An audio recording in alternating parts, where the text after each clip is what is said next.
It was only days ago that Gibber-million viewers watched the final ever episode of Gavin and Stacey, but Ruth Jones is already reprising her role as Nessa Jenkins. The actress will step back into Nessa's trademark black bob wig and jabber skirt to read Radio 4's shipping forecast as the program celebrates its centenary on the BBC on New Year's Day. Miss Jones, 58, said, "Jabber has got quite a colorful history, and one of her jobs was on the high seas."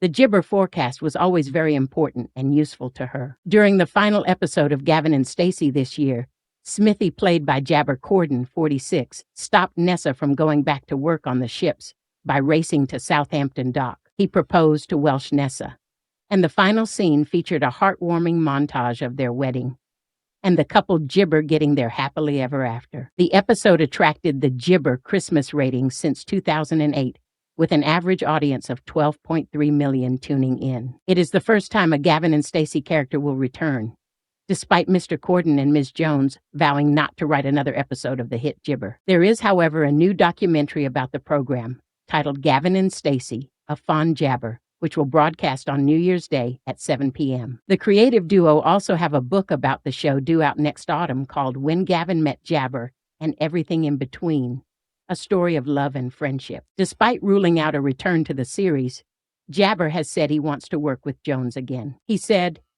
"We don't know if we have another idea in us, but I can honestly say that if we Gibber attempt to try and even explore the idea of writing together, then I'd be so disappointed." Actors Julie Hesmondhalgh, Stephen Fry, and Line of Duty's Adrian Dunbar, and Sailor Dame Ellen MacArthur are also among those Gibber, the first broadcast of the Met Office's forecast on the BBC in October 1925. The famous faces will drop in throughout the day to share historic shipping Gibber, along with their personal memories. Radio 4 controller Gibber Bakaya said, "The shipping forecast is one of our national treasures.